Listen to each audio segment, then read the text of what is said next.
development, climate action, and relying on virtuous cycle starting from private investment with public capital investment, helping to crowd in private investment.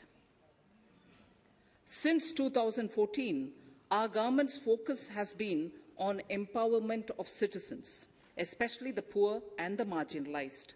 Measures have included programs that have provided housing, electricity, cooking gas, and access to water. We also have programs for ensuring financial inclusion and direct benefit transfers. We are committed to strengthening the abilities of the poor to tap all opportunities. Our government constantly strives to provide the necessary ecosystem for the middle classes, a vast and wide section which is populated across various middle-income brackets, to make use of the opportunities they so desire. This budget seeks to lay the foundation and give a blueprint to steer the economy over Amritkal of the next 25 years, from India at 75 to India at 100. It continues to build on the vision drawn in the budget of 21-22. Its fundamental tenets, which included transparency of financial statement and fiscal position, reflect the government's intent, strengths, and challenges. This continues to guide us. The initiatives of the last year's budget have seen significant progress and have been provided with adequate allocations in this budget as well. The strengthening of health infrastructure, speedy implementation of the vaccination program, and the nationwide resilient response to the current wave of the pandemic are evident for all. The productivity-linked incentive in 14 sectors for achieving the vision of Aatmanirbhar Bharat has received excellent response, with potential to create 60 lakh new jobs and an additional production of 30 lakh crore during next 5 years. Towards implementation of the new public sector enterprise policy, the strategic transfer of ownership of Air India has been completed. The strategic partner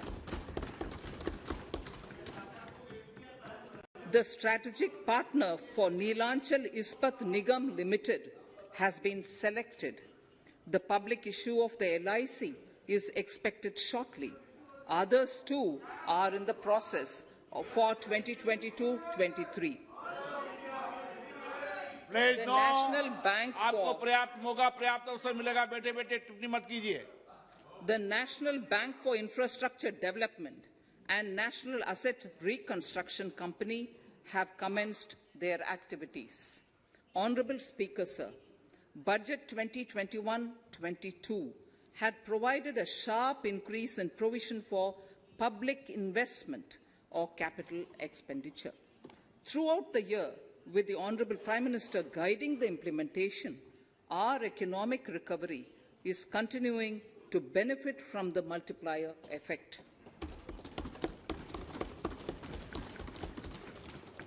This budget continues to provide impetus for growth. It lays a parallel track of 1. A blueprint for the Amritkal, which is futuristic and inclusive. This will directly benefit our youth, women, farmers, the scheduled castes, and the scheduled tribes. And number 2, big public investment. Number 2, big public investment for modern infrastructure, readying for India at 100. This shall be guided by PM Gati Shakti and be benefited by the synergy of multimodal approach. Moving forward on this parallel track, we lay the following 4 priorities: PM Gati Shakti, inclusive development, productivity enhancement and investment, sunrise opportunities, energy transition and climate action, and 4, financing of investments.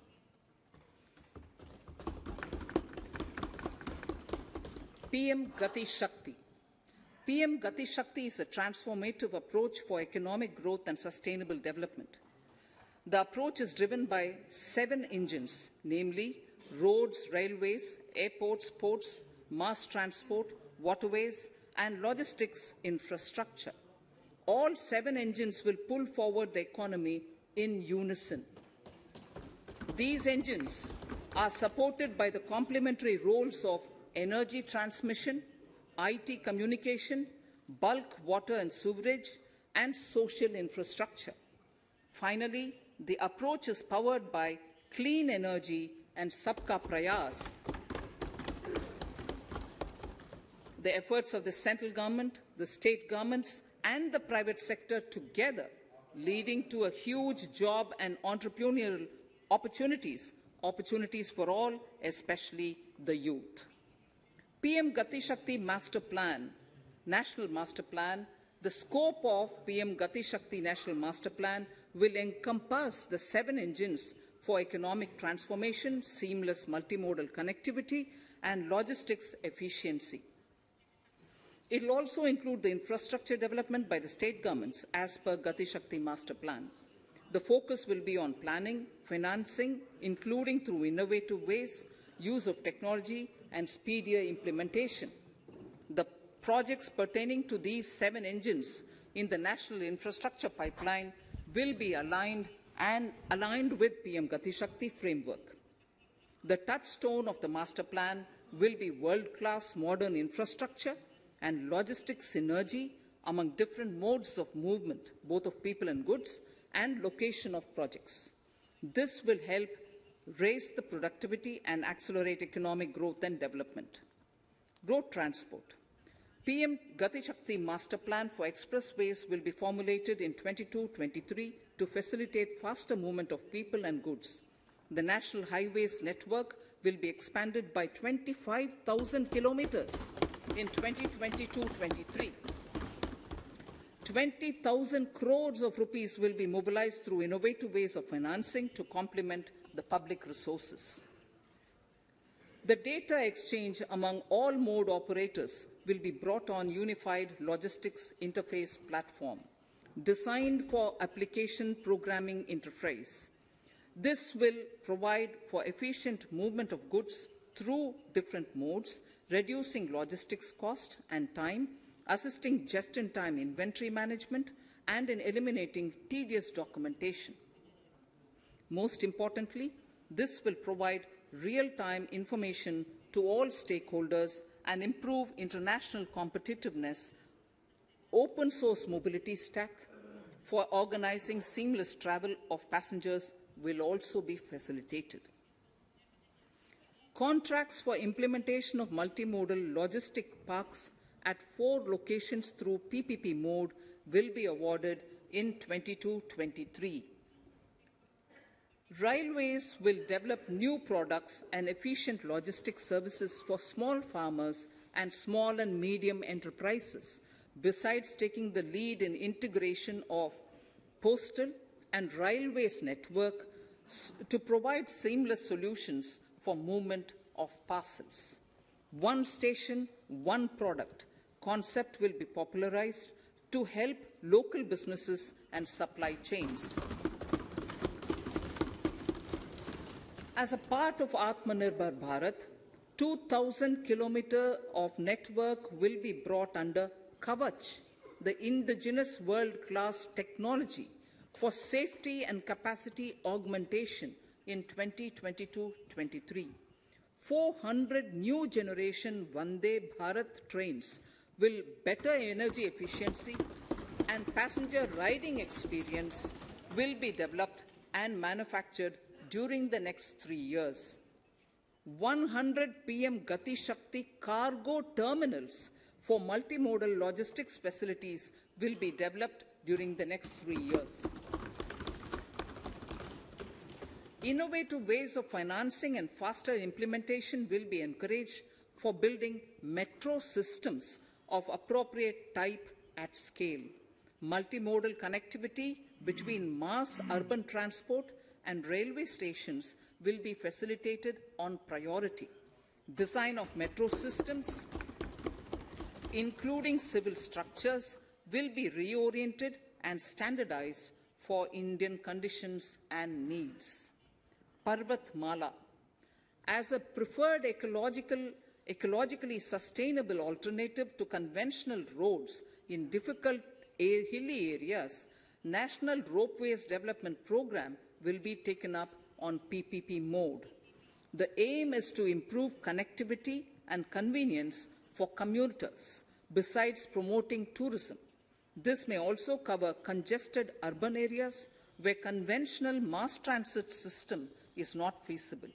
Contracts for 8 such ropeway projects for a length of 60 kilometers will be awarded in 22-23.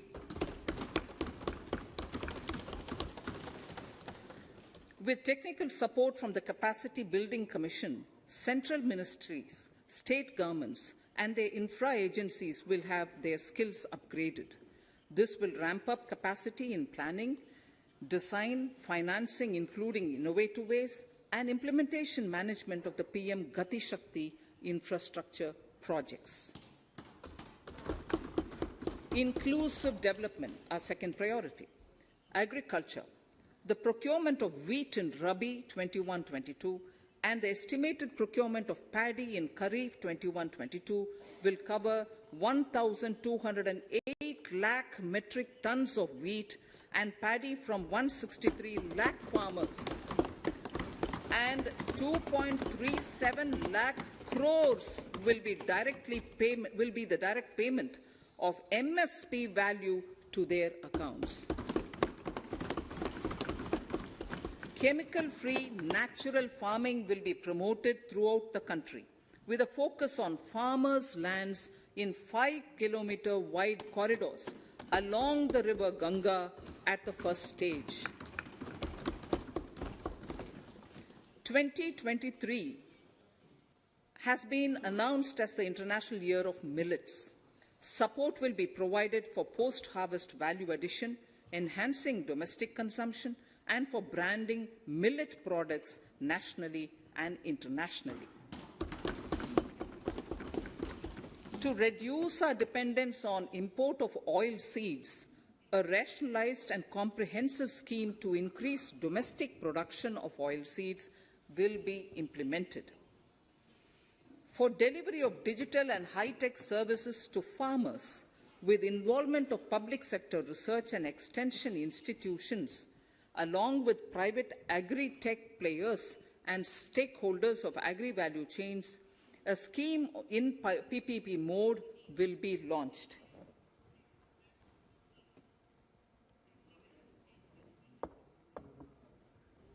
Use of Kisan drones will be promoted for crop assessment, digitization of land records, spraying of insecticides and nutrients. States will be encouraged to revise syllabi of agricultural universities to meet the needs of natural, zero budget, and organic farming, modern day agriculture, value addition, and management. A fund with blended capital raised under the co-investment model will be facilitated through the NABARD. This is to finance startups for agriculture and rural enterprise relevant for farm produce value chain. The activities of these startups will include inter alia, support for FPOs, machinery for farmers on rental basis at farm level, and technology including IT-based support. The implementation of the Ken-Betwa link project at an estimated cost of 44,605 crores will be taken up. This is aimed at providing irrigation benefits to 9.0 lakh hectare of farmers' lands, drinking water supply to 62 lakh people, 103 megawatt of hydro, 27 megawatt of solar power, allocations of 4,300 crores of rupees in the RE 21-22 and 1,400 crores of rupees in 22-23 have been made for this project.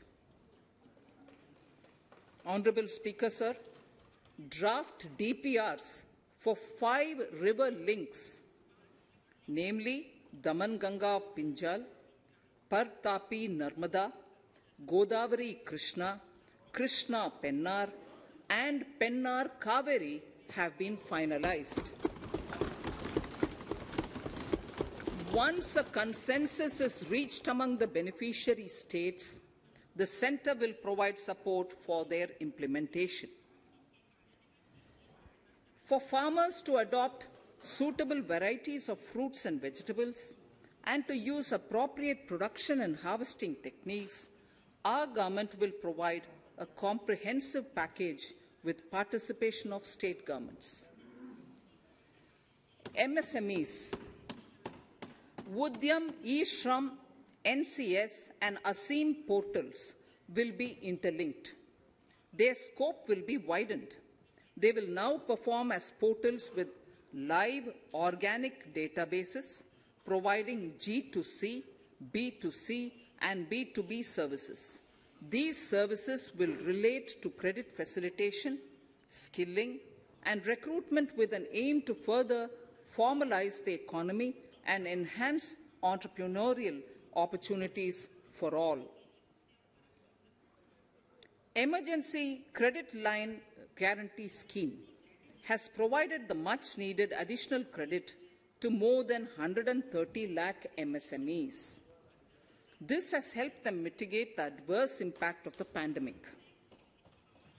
The hospitality and related services, especially those by micro and small enterprises, are yet to regain their pre-pandemic level of business. Considering these aspects, the ECLGS will be extended up to March 2023, and its guarantee cover will be expanded by 50,000 crores of rupees to total cover of 5 lakh crores.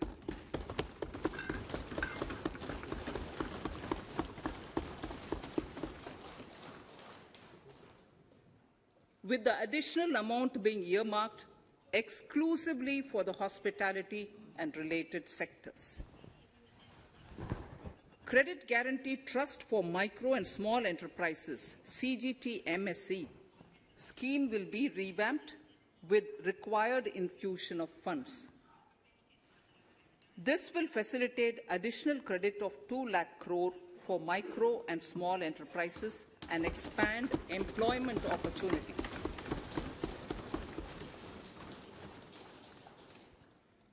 Raising and accelerating MSME performance RAMP program with outlay of 6,000 crore over 5 years will be rolled out.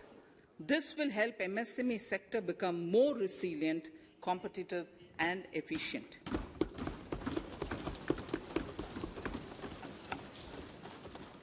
Skilling programs and partnership with the industry will be reoriented to promote continuous skilling avenues, sustainability and employability.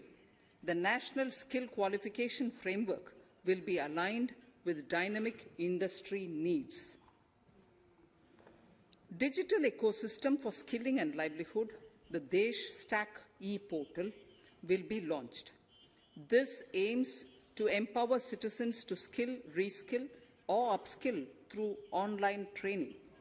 It will also provide API-based trusted skill credentials, payment and discovery layers to find relevant jobs and entrepreneurial opportunities. Startups will be promoted to facilitate Drone Shakti through varied applications and for drone as a service. In select ITIs in all states, the required courses for skilling will be started. Due to the pandemic-induced closure of schools, our children, particularly in the rural areas and those from scheduled castes and scheduled tribes, and other weaker sections have lost almost 2 years of formal education.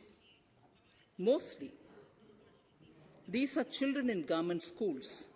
We recognize the need to impart supplementary teaching and to build a resilient mechanism for education delivery. For this purpose, One Class, One TV channel program of PM E-Vidya will be expanded from 12 to 200 TV channels. This will enable all states to provide supplementary education in regional languages for classes 1 to 12.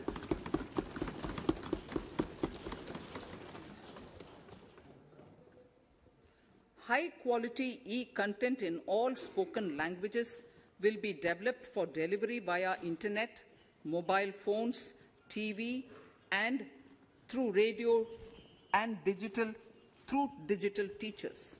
A competitive mechanism for development of quality e-content by the teachers will be set up to empower and equip them with digital tools of teaching and facilitate better learning outcomes.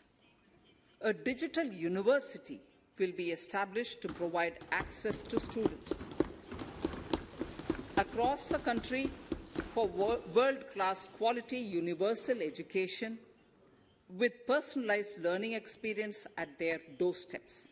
This will be made available in different Indian languages and ICT formats.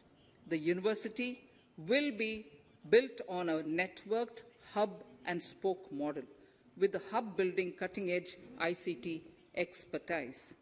The best public universities and institutions in the country will collaborate as a network of hub and spoke. An open platform for the national digital health ecosystem will be rolled out. It will consist of digital registries of health providers and health facilities, unique health identity, consent framework, and universal access to health facilities. The pandemic has accentuated mental health problems in people of all ages. To better the access to quality mental health counseling and care services, a national tele-mental health program will be launched. This will include a network of 23 tele-mental health centers of excellence, with NIMHANS being the nodal center, and International Institute of Information Technology, Bangalore, IIIT Bangalore, providing technology support. Recognizing the importance of Nari Shakti as the harbinger of our bright future and for women-led development, during the Amrit Kal, our government has comprehensively revamped the schemes of the Ministry of Women and Child Development. Accordingly, 3 schemes, namely Mission Shakti, Mission Vatsalya, Saksham Anganwadi and Poshan 2.0 were launched recently to provide integrated benefits to women and children. Saksham Anganwadis are a new generation Anganwadis that have better infrastructure and audio-visual aids, powered by clean energy and providing improved environment for early childhood development. 2 lakh Anganwadis will be upgraded under this scheme. Current coverage of Har Ghar Nal Se Jal is 8.7 crores. Of this, 5.5 crore households were provided tap water in last 2 years itself. Allocation of 60,000 crores of rupees has been made with an aim to cover 3.8 crore households in 2022 and 23. In 22-23, 80 lakh houses will be completed for the identified eligible beneficiaries of the PM Awas Yojana, both rural and urban. 48,000 crores is allotted for this purpose. The central government will work with the state governments for reduction of time required for all land and construction-related approvals, for promoting affordable housing for middle class and for the economically weaker sections in urban areas. We shall also work with the financial sector regulators to expand access to capital along with reduction in cost of intermediaries. A new scheme, Prime Minister's Development Initiative for the Northeast, will be implemented through the Northeastern Council. It will fund infrastructure in the spirit of PM Gati Shakti and social development projects based on felt needs of the Northeast. This will enable livelihood activities for youth and women, filling the gaps in various sectors. It will not be a substitute for existing central or state schemes. While the central ministries may also post their candidate projects, priority will be given to those posted by the states. An initial allocation of 1,500 crores of rupees will be made, and the initial list of projects is given in Annexure 1 of my speech. Our vision to improve the quality of life of citizens in the most backward districts of the country through Aspirational Districts program has been translated into reality in a very short span of time. 95% of those 112 districts have made significant progress in key sectors such as health, nutrition, financial inclusion, and basic infrastructure. They have surpassed even some of the state average values.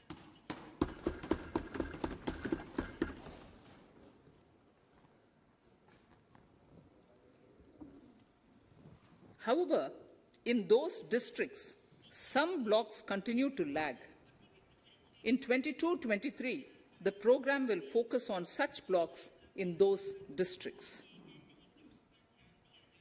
Border villages with sparse population, limited connectivity, and infrastructure often get left out from the development gains.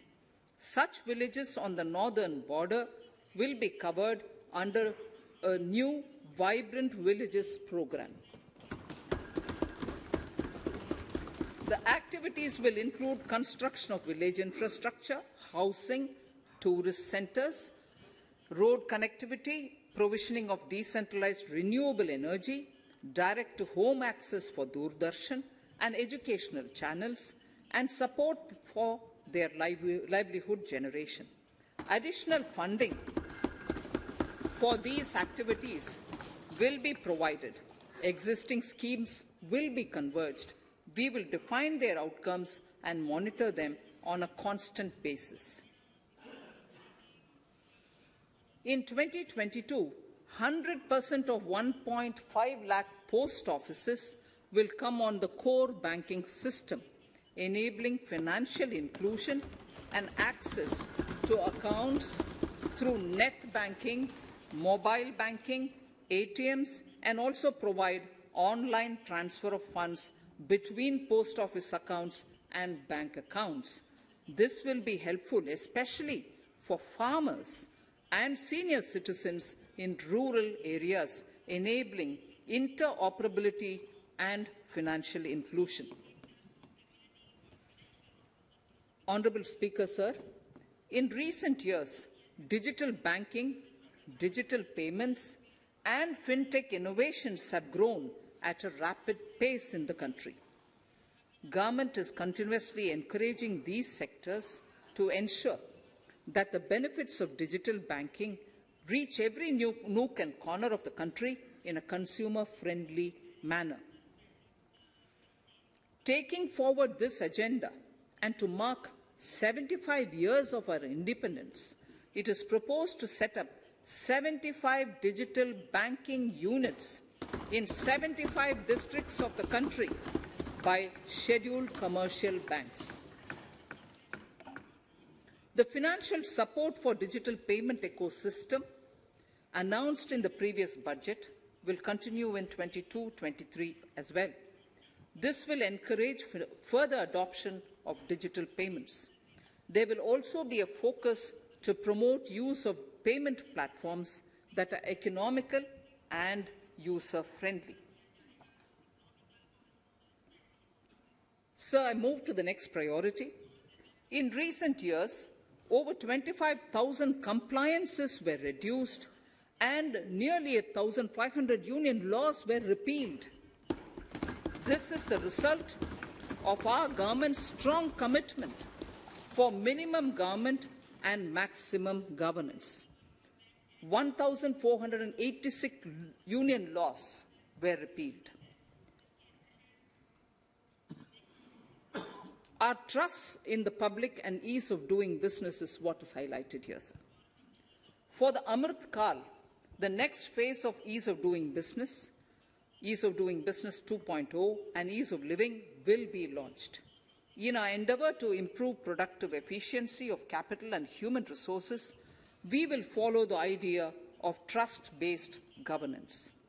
The new phase will be guided by an active involvement of the states, digitization of manual processes and interventions, integration of the central and state-level systems through IT bridges, a single-point access for all citizen-centric services, and standardization and removal of overlapping compliances.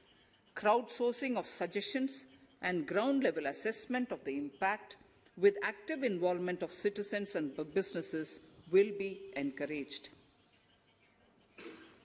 A single window portal, Parivesh, for all green clearances was launched in 2018. It has been instrumental in reducing the time required for approvals significantly. The scope of this portal will be expanded to provide information to the applicants based on location of units. Information about specific approvals will be provided. It will enable application for all 4 approvals through a single form and tracking of the process through Centralized Processing Center Green, CPC Green. E-passports. The issuance of e-passports using embedded chip and futuristic technology will be rolled out in 22-23 to enhance the convenience for the citizens in their overseas travel. By the time of India at 100, nearly half our population is likely to be living in urban areas. To prepare for this, orderly urban development is of critical importance. This will help realize the country's economic potential, including livelihood opportunities for the demographic dividend. For this, on the one hand, we need to nurture the megacities and their hinterlands to become current centers of economic growth. On the other, we need to facilitate Tier 2 and Tier 3 cities to take on the mantle in the future. This would require us to reimagine our cities into centers of sustainable living with opportunities for all, including women and our youth. For this to happen, urban planning cannot continue with a business-as-usual approach. We plan to steer a paradigm change. A high-level committee of reputed urban planners, urban economists, and institutions will be formed to make recommendations on urban sector policies, capacity building, planning, implementation, and governance. For urban capacity building, support will be provided to the states. Modernization of building bylaws, town planning schemes, transit-oriented development will be implemented. This will facilitate reforms for people to live and work closer to the mass transit systems. The central government's financial support for mass transit projects and Amrit scheme will be leveraged for formulation of action plans and their implementation for facilitating the TOD and TPS by the states. For developing India-specific knowledge in urban planning and design, and to deliver certified training in these areas, up to 5 existing academic institutions in different regions will be designated as centers of excellence. These centers will be provided endowment fund of 250 crore each. In addition, the AICTE will take the lead to improve syllabi, quality and access of urban planning courses in other institutions. We will promote a shift to use of public transport in urban areas.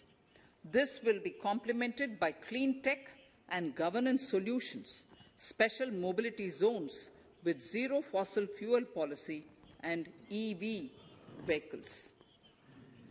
Battery swapping policy. Considering the constraint of space in urban areas, for setting up charging stations at scale, a battery swapping policy will be brought out and interoperability standards will be formulated.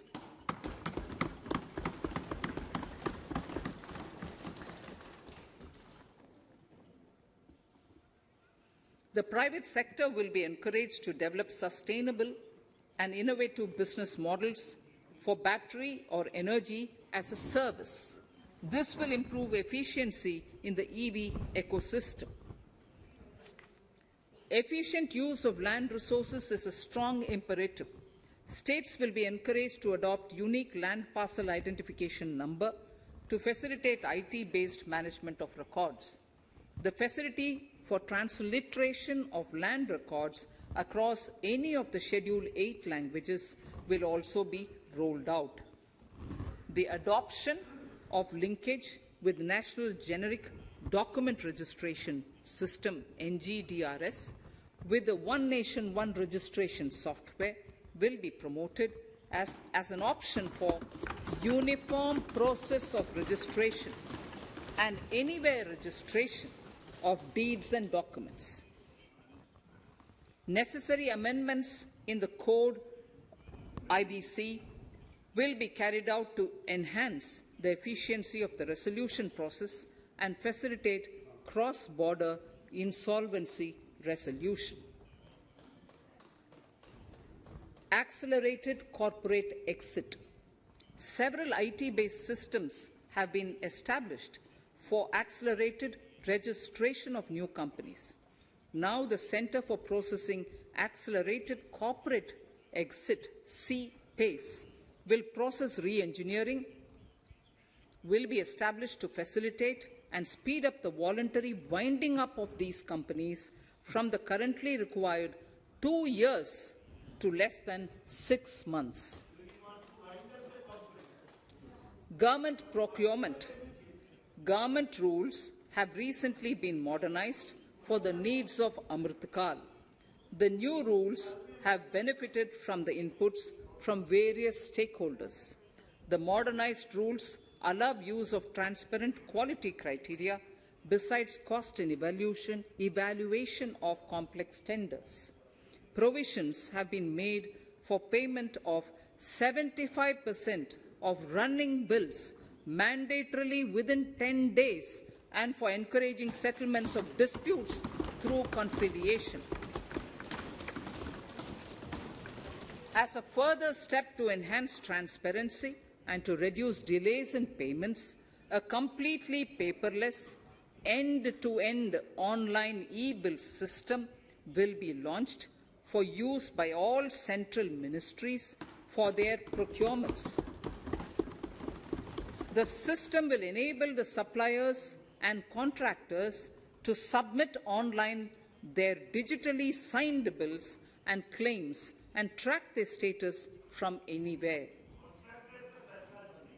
To reduce indirect cost for suppliers and work contractors, the use of surety bonds as a substitute for bank guarantee will be made acceptable in government procurements. Business such as gold imports may also find this useful. IRDAI, insurance regulator, has given the framework for issue of surety bonds by insurance companies. AVGC Promotion Task Force. The animation, visual effects, gaming and comic, the AVGC sector, offers immense potential to employ youth. An AVGC Promotion Task Force with all stakeholders will be set up to recommend ways to realize this and build domestic capacity for serving our markets and the global demand. Telecom sector.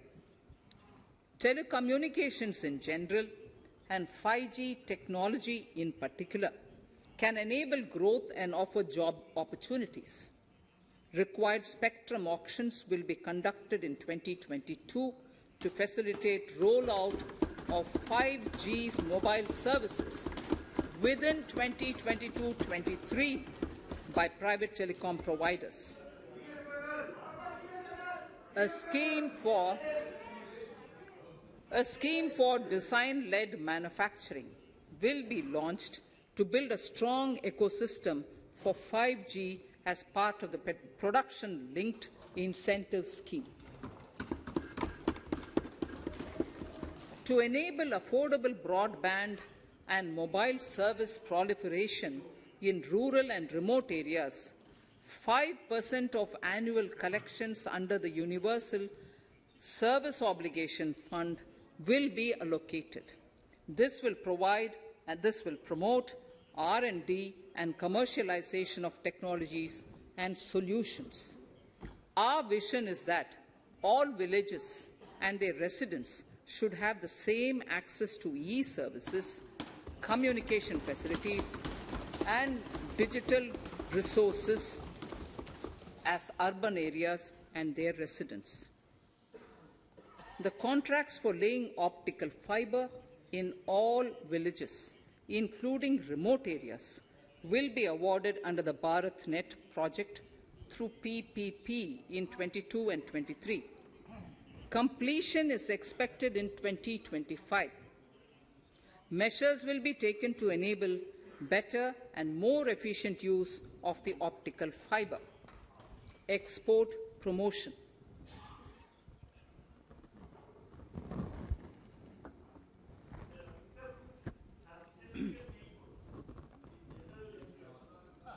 The Special Economic Zones Act will be replaced with a new legislation that will enable the states to become partners in development of enterprise and service hubs. This will cover all large existing and new industrial enclaves to optimally utilize available infrastructure and enhance competitiveness of exports. Aatmanirbharta in defense. Our government is committed to reducing imports and promoting Aatmanirbharta in equipment for the armed forces. 68% of the capital procurement budget will be earmarked for domestic industry in 22-23, up from 58% in 21-22. Defense R&D will be opened up for industry, startups and academia, with 25% of defense R&D budget earmarked. Private industry will be encouraged to take up design and development of military platforms and equipment in collaboration with DRDO and other organizations through SPV model. An independent nodal umbrella body will be set up for meeting wide-ranging testing and certification requirements. Artificial intelligence, geospatial systems and drones, semiconductor and its ecosystem, space economy, genomics and pharmaceuticals, green energy and clean mobility systems have immense potential to assist sustainable development at scale and modernize the country. They provide employment opportunities for our youth and make Indian industry more efficient and competitive. Supportive policies, light touch regulations, facilitative actions to build domestic capacities and promotion of research and development will guide the government's approach. For R&D in the sunrise opportunities, in addition to efforts of collaboration among academia, industry and public institutions, government contribution will be provided. Energy transition and climate change. The risks of climate change are the strongest negative externalities that affect India and other countries. As Honourable Prime Minister said at the COP26 summit in Glasgow last November, and I quote, "What is needed today is mindful and deliberate utilization instead of mindless, destructive consumption," unquote. The low-carbon development strategy, as enunciated in the Panchamrit that he announced is an important reflection of our government's strong commitment towards sustainable development. The strategy opens up huge employment opportunities and will take the country on a sustainable development path. This budget proposes several near-term and long-term actions accordingly. Solar power. To facilitate domestic manufacturing for the ambitious goal of 280 gigawatts of installed solar capacity by 2030, an additional allocation of 19,500 crores for PLI, production-linked incentive, for manufacturing of high-efficiency modules with priority to fully integrate manufacturing units from polysilicon to solar PV modules will be made. Honourable Speaker, sir, the circular economy transition is expected to help in productivity enhancement as well as creating large opportunities for new businesses and jobs. The action plans for 10 sectors such as electronic waste, end-of-life vehicles, used oil waste, toxic and hazardous industrial waste are already ready. The focus will now be on addressing important cross-cutting issues of infrastructure, reverse logistics, technology upgradation, and integration with informal sector.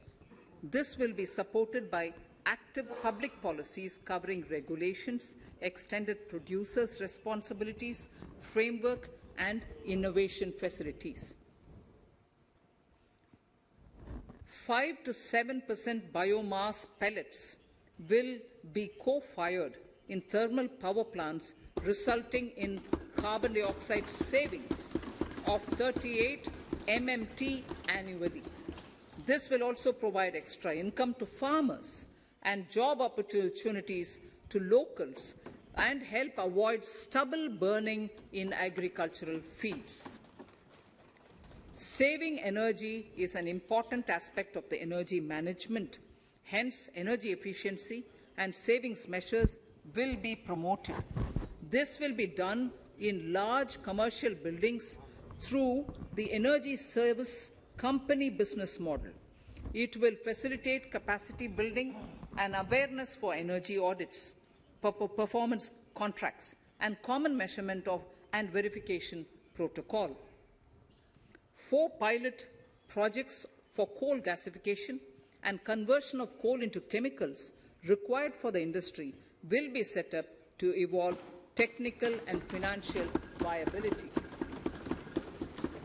The policies and required legislative changes to promote agroforestry and private forestry will be brought in. In addition, financial support will be provided to farmers belonging to scheduled castes and scheduled tribes who want to take up agroforestry. Honourable Speaker, I now move to the 4th priority, financing of investments. Capital investment holds the key to speedy and sustainable economic revival and consolidation through its multiplier effect.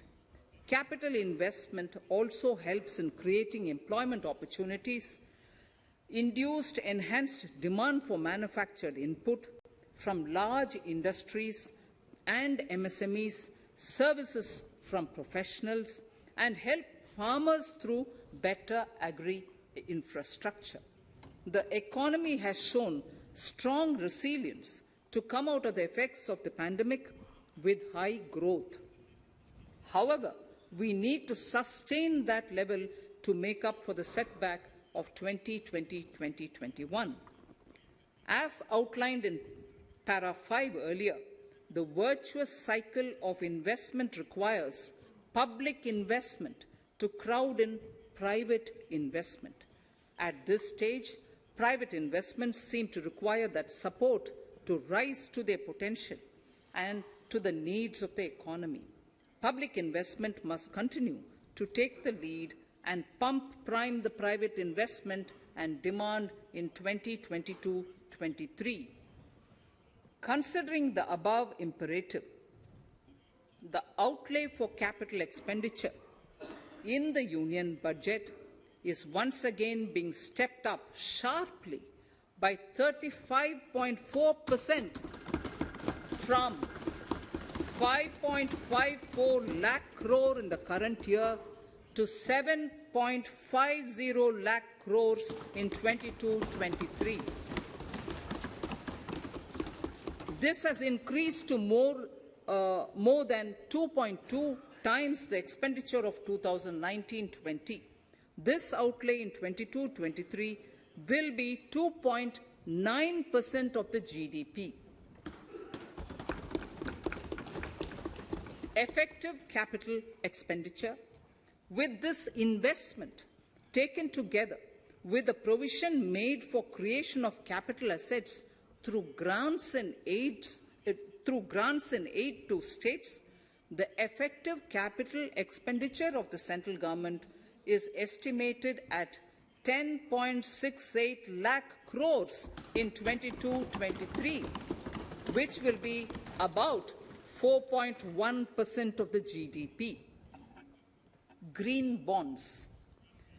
As a part of the government's overall market borrowings in 22-23, sovereign green bonds will be issued for mobilizing resources for green infrastructure.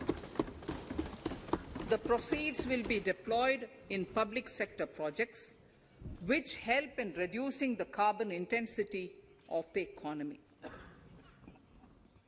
Gift IFSC. World-class foreign universities and institutions will be allowed in the gift city to offer courses in the financial management, fintech, science, technology, engineering, and mathematics free from domestic regulations, except those by the IFSCA, to facilitate availability of high-end human resources for financial services and technology. An international arbitration center will be set up in the gift city for timely settlement of disputes under international jurisprudence. Services for global capital, for sustainable and climate finance in the country will be facilitated in the gift city. Infrastructure status. Data centers and energy storage systems, including dense charging infrastructure and grid-scale battery systems, will be included in the harmonized list of infrastructure. This will facilitate credit availability for digital infrastructure and clean energy storage. Venture capital and private equity invested more than 5.5 lakh crores last year, facilitating one of the largest startup growth system. Scaling up this investment requires a holistic examination of regulatory and other frictions. An expert committee will be set up to examine and suggest appropriate measures. Government-backed funds, NIIF and SIDBI, Fund of Funds, have provided scale capital, creating a multiplier effect. For encouraging important sunrise sectors such as climate action, deep tech, digital economy, pharma, and agri-tech, the government will promote these thematic funds for blended finance, with the government share being limited to 20% and the funds being managed by private fund managers. For financing the infrastructure needs, the stepping up of public investment will need to be complemented by private capital at a significant scale. Measures will be taken to enhance financial viability of projects, including PPP, with technical and knowledge assistance from multilateral agencies. Enhancing financial viability shall also be obtained by adopting global best practices, innovative ways of financing, and balanced risk allocation. Digital rupee.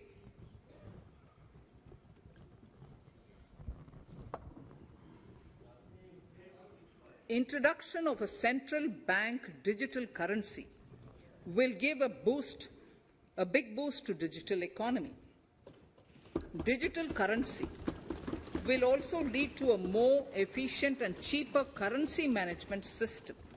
It is therefore proposed to introduce digital rupee using blockchain and other technologies to be issued by the Reserve Bank of India starting 2022 and 23. Financial assistance to states for capital investment.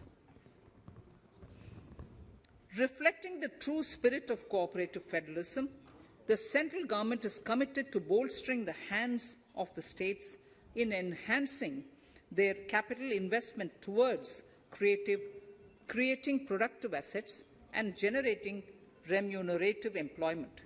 The scheme for financial assistance to states for capital investment has been extremely well received by the states.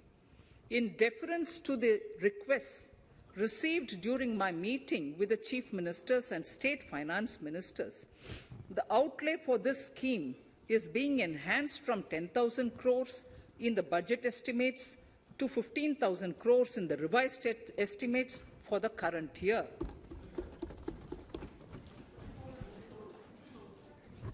For 22-23,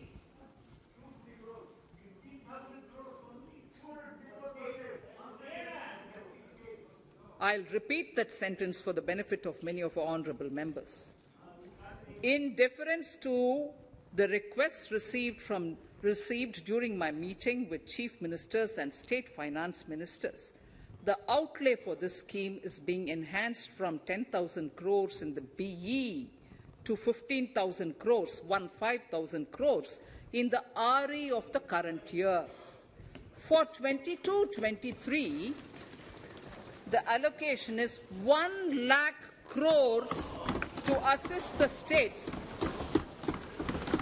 in catalyzing the overall investments in the economy. These 50-year interest-free loans are over and above the normal borrowings allowed to the states,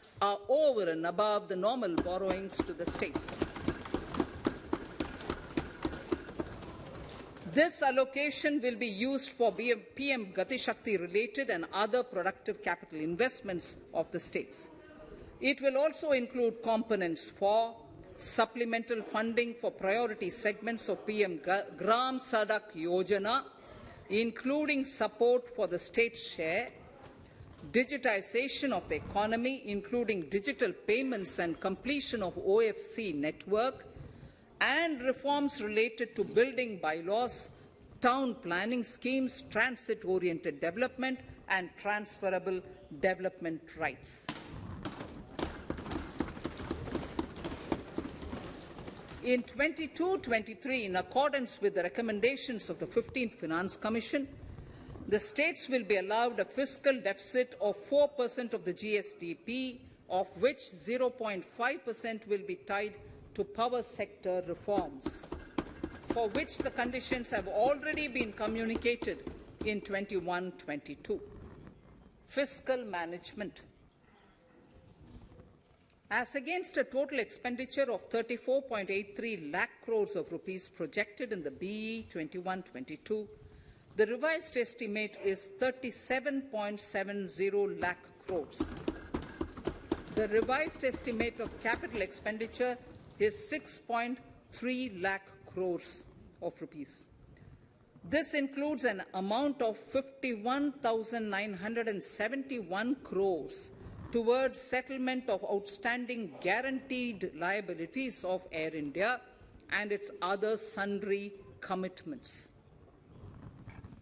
Coming to the budget estimates, Honourable Speaker, sir, the total expenditure in 22-23 is estimated at 39.45 lakh crores, while the total receipts other than borrowings are estimated at 22.84 lakh crores of rupees.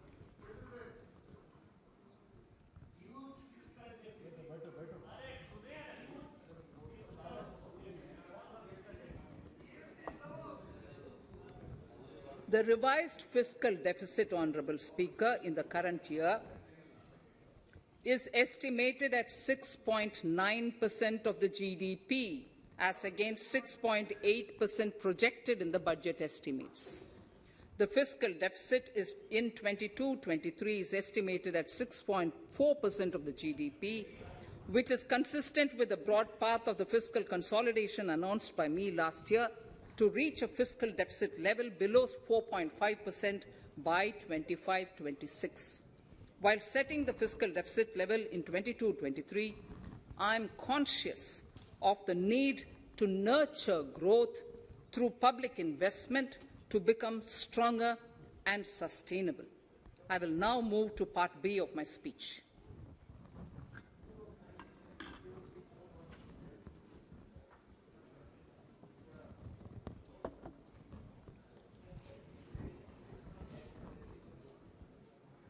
Direct tax.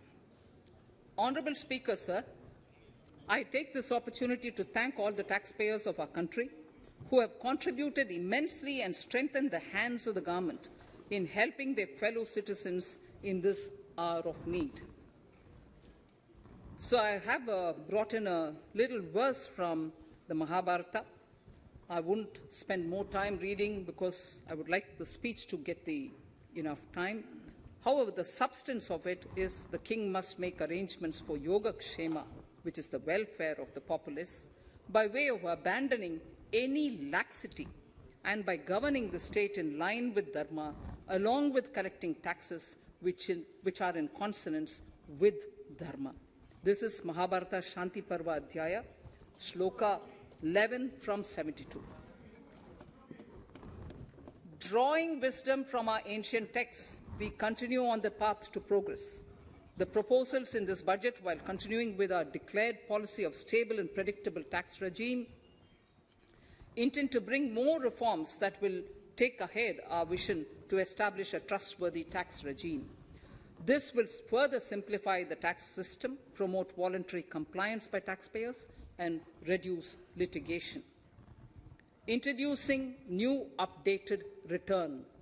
India is growing at an accelerated pace and people are undertaking multiple financial transactions.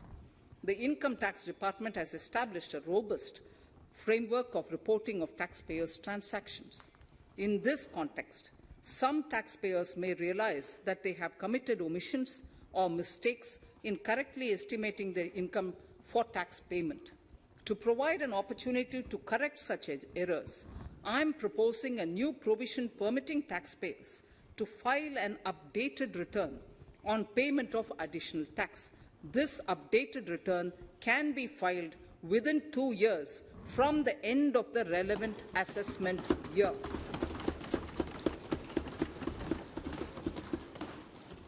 Honourable Speaker, sir, presently, if the department finds out that some income has been missed out by an assessee, it goes through a lengthy process of adjudication. Instead, with this proposal now, there will be a trust reposed in the taxpayers that will enable the assessee herself to declare the income that she may have missed out earlier while filing her return. Full details of the proposal are given in the finance bill. It is an affirmative step in the direction of voluntary compliance.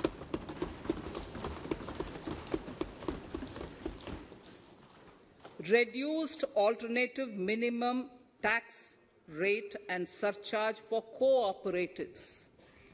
Currently, cooperative societies are required to pay alternate minimum tax at the rate of 18 and 1.5%.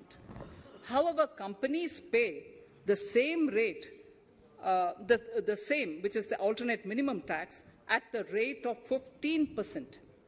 To provide a level playing field between cooperative societies and companies, I propose to reduce this rate for the cooperative societies also to 15%. Honourable Speaker, sir, I also propose to reduce the surcharge on cooperative societies from the present 12% to 7% for those having total income of more than 1 crore and up to 10 crores. This would help in enhancing income of cooperative societies and its members who are mostly from the rural and from farming communities. Tax relief to persons with disability. The parent or guardian of a differently abled person can take an insurance scheme for such person. The present law provides for deduction to the parent or guardian only if the lump sum payment or annuity is available to the differently abled person on the death of the subscriber, that is the parent or the guardian. There could be situations where the differently abled dependent may need payment of annuity or lump sum amount even during the lifetime of their parent or guardian. I propose thus to allow the payment of annuity and lump sum amount to the differently abled dependent during the lifetime of the parent and guardians, that is parent or guardians, attaining the age of 60 years. Parity between employees of the state and central governments. At present, the central government contributes 14% of the salary of its employee to the National Pension System, NPS, Tier 1. This is allowed as a deduction in computing the income of the employee. However, such deduction is allowed only to the extent of 10% of the salary in case of employees of the state governments. To provide equal treatment to both central and state government employees, I propose to increase the tax deduction limit from 10% to 14% on employers' contribution to the MPS account of state government employees as well. This would help in enhancing the social security benefits of the state government employees and bring them at par with central government employees. Incentives for startups. Startups have emerged as drivers of growth for our economy. Over the past few years, the country has seen a manifold increase in successful startups. Eligible startups established before 31/3/2022 had been provided a tax incentive for 3 consecutive years out of the 10 years from incorporation. In view of the COVID pandemic, I propose to extend the period of incorporation of the eligible startup by 1 more year, that is, up to 31/3/2023, for providing such tax incentives.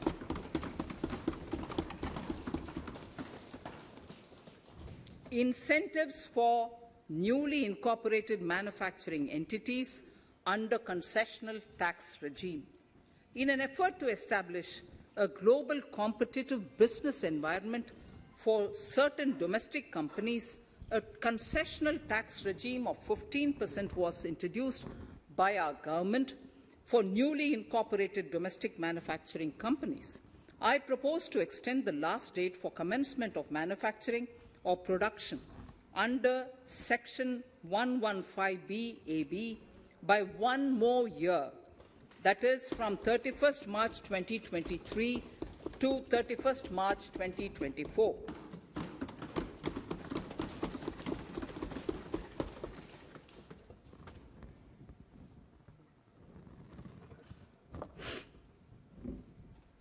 Scheme for taxation of virtual digital assets. There has been a phenomenal increase in transaction in virtual digital assets. The magnitude and frequency of these transactions have made it imperative to provide for a specific tax regime. Accordingly, for the taxation of virtual digital assets, I propose to provide that any income from transfer of any virtual digital asset shall be taxed at the rate of 30%, 30%. No deduction in respect of any expenditure or allowance shall be allowed while computing such income except cost of acquisition. Further, loss from transfer of virtual digital asset cannot be set off against any other income. Further, in order to capture the transaction details, I also propose to provide for TDS on payment made in relation to transfer of virtual digital asset at the rate of 1% of such consideration above a monetary threshold. Gift of virtual digital asset is also proposed to be taxed in the hands of the recipient.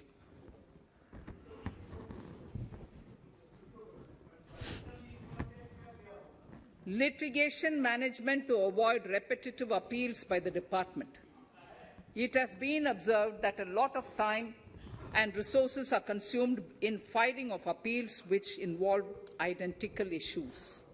Taking forward our policy of sound litigation management, I propose to provide that if a question of law in the case of an assessee is identical to a question of law which is pending in the appeal before a jurisdictional High Court or Supreme Court, in any case, the filing of further appeal in the case of this assessee by the department shall be deferred till such a question of law is decided by the jurisdictional High Court or the Supreme Court. This will greatly help in reducing the repeated litigation between taxpayer and the department. Taking forward our efforts to further promote the IFSC, I hereby propose to provide that income of a non-resident from offshore derivative instruments or over-the-counter derivatives issued by an offshore banking unit, income from royalty and interest on account of lease of ship, and income received from portfolio management services in IFSC shall be exempt from tax subject to specified conditions. Rationalization of surcharge. In the globalized business world, there are several work contracts whose terms and conditions mandatorily require formation of a consortium. The members in the consortium are generally companies. In such cases, the income of these AOPs has to suffer a graded surcharge up to 37%, which is a lot more than surcharge on the individual companies. Accordingly, I propose to cap the surcharge of these AOPs at 15%, 15%. Further, the long-term capital gains on listed equity shares, units, etc., are liable to maximum surcharge of 15%, while other long-term capital gains are subjected to a graded surcharge which goes up to 37%. I propose to cap the surcharge on long-term capital gains arising on transfer of any type of assets at 15%. This step will give a boost to startup community, and along with my proposal on the extended tax benefits to manufacturing companies and startups, reaffirms our commitment to Aatmanirbhar Bharat. Clarification in relation to health and education cess as business expenditure. The income tax is not an allowable expenditure for computation of business income. This includes tax as well as surcharges. The health and education cess is imposed as an additional surcharge on the taxpayer for funding specific government welfare programs. However, some courts have allowed health and education cess as business expenditure, which is against the legislative intent. To reiterate the legislative intent, I propose to clarify that any surcharge or cess on income and profits is not allowable as business expenditure.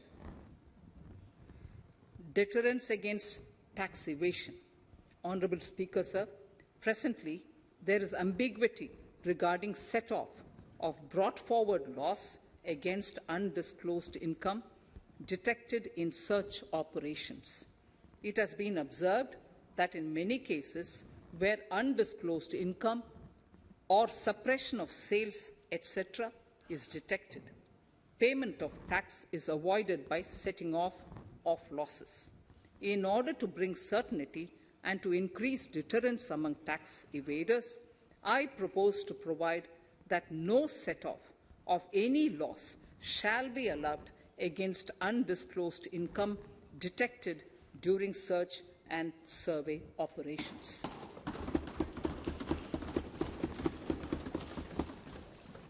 It has been noticed that as a business promotion strategy, there is a tendency on businesses to pass on benefits to their agents. Such benefits are taxable in the hands of the agents. In order to track such transactions, I propose to provide for tax deduction by the person giving benefits if the aggregate value of such benefits exceeds 20,000 rupees during the financial year. A few other changes are being made, the details of which are there in the finance bill. Indirect taxes. So, remarkable progress in GST. GST has been a landmark reform of independent India, showcasing the spirit of cooperative federalism. While aspirations were high, there were huge challenges too. These challenges were overcome deftly and painstakingly under the guidance and the oversight of the GST Council. We can now take pride in a fully IT-driven and progressive GST regime that has fulfilled the cherished dream of India as one market, one tax. There are still some challenges remaining, and we aspire to meet them in the coming year. The right balance between facilitation and enforcement has engendered significantly better compliance, and enforcement has engendered better compliance. GST revenues are buoyant despite the pandemic. I would bring in something which I've got to know this morning, not part of my speech, but worth putting in here for the knowledge of the Honourable House. I would like to bring to the notice of this House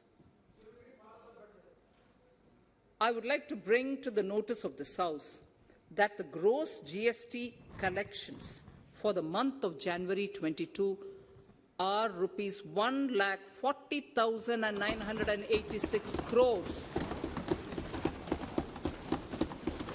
which is the highest since the inception of GST. This has been possible due to rapid economic growth, recovery, post-COVID,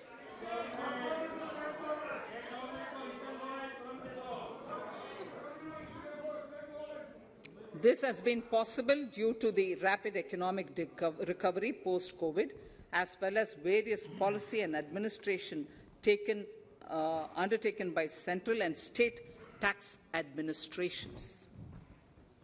Taxpayers deserve applause for this growth.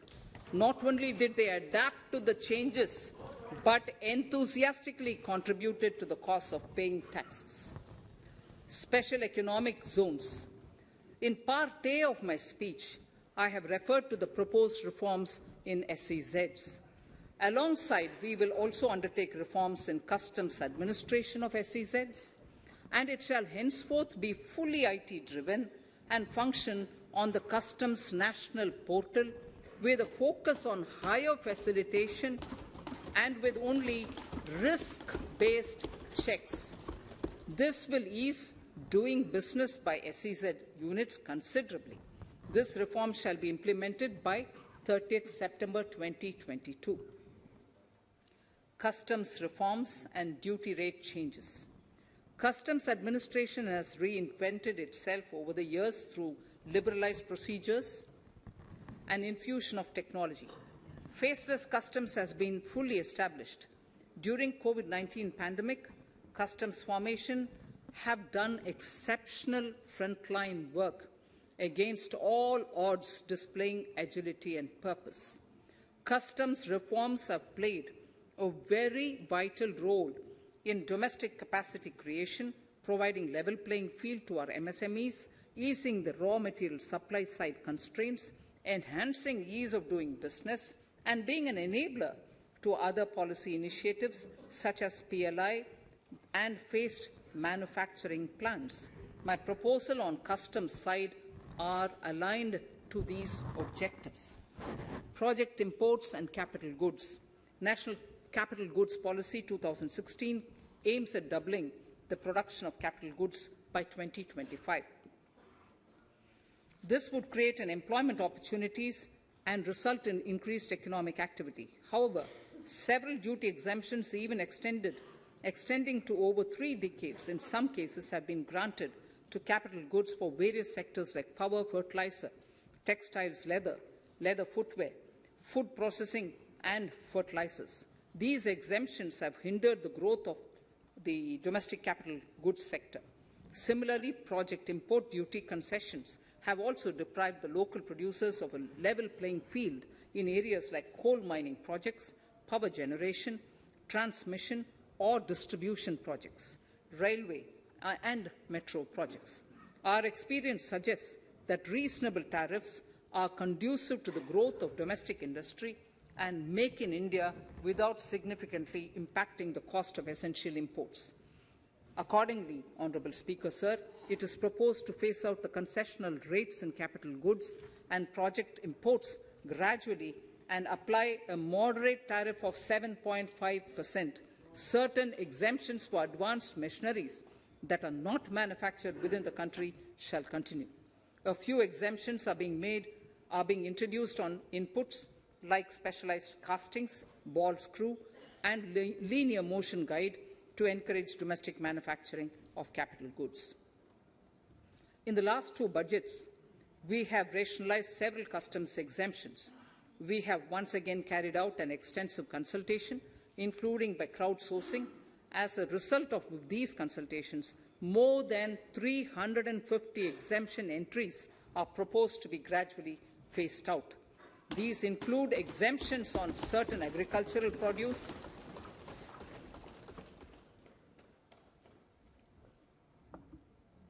chemicals, fabrics, medical devices and drugs, and medicines for which sufficient domestic capacity exists. Further, as a simplification measure, several concessional rates are being incorporated in the customs tariff schedule itself instead of prescribing them through various notifications. This comprehensive review will simplify the customs rate and tariff structure, particularly for sectors like chemicals, textiles, and metals, and minimize disputes. Removal of exemption on items which are or can be manufactured in India and providing concessional duties on raw material that go into manufacturing of intermediate products will go many a step forward in achieving our objective of Make in India and Aatmanirbhar Bharat. I shall now take up specific sector-specific proposals. Electronics. Electronic manufacturing has been growing rapidly. Customs duty rates are being calibrated to provide a graded rate structure to facilitate domestic manufacturing of wearable devices, hearable devices, and electronic smart meters. Duty concessions are being given to parts of transformer of mobile phone chargers and camera lens of mobile camera module and certain other such items. This will enable domestic manufacturing of high-growth electronic items. Gems and jewelry. To give a boost to the gems and jewelry sector, customs duty on cut and polished diamonds and gemstones is being reduced to 5%. Simply sawn diamond would attract nil customs duty. To facilitate export of jewelry through e-commerce, a simplified regulatory framework shall be implemented by June this year. To disincentivize import of undervalued imitation jewelry, the customs duty on imitation jewelry is being prescribed in a manner that a duty of at least 400 rupees per kg is paid on its import. Chemicals. Customs duty on certain critical chemicals, namely methanol, acetic acid, and heavy feedstocks for petroleum refining are being reduced, while duty is being raised on sodium cyanide, for which adequate capacity in the domestic arena exists. These changes will help in enhancing domestic value addition. MSMEs. Duty on umbrellas is being raised to 20%. Exemption to parts of umbrellas is being withdrawn.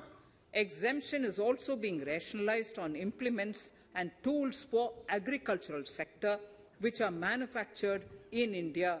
Customs duty exemption given to steel scrap last year is being extended for another year to provide relief to MSME secondary steel producers.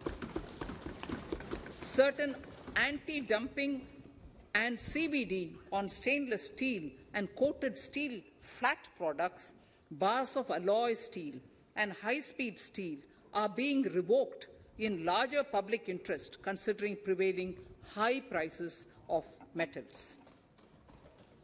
To incentivize exports, exemptions are being provided on items such as embellishment, trimmings, fasteners, buttons, zipper, lining material, specified leather, furniture fittings, and packaging boxes that may be needed by bona fide exporters of handicrafts, textiles, leather garments, leather footwear, and other goods. Honourable Speaker, sir, duty is being reduced on certain inputs required for shrimp aquaculture so as to promote its exports. Tariff measure to encourage blending of fuel. Blending of fuel is a priority for this government. To encourage the efforts for blending of fuel, unblended fuel shall attract an additional differential excise duty of Rs 2 per litre from first day of October 22. A few other changes are being made in duty rates, customs, tariff and customs law, the details of which are there in the finance bill. Mr. Speaker, sir, with these words, I commend the budget to this august House. Thank you. Item number 2, Srimati Nirmala Sitharaman ji.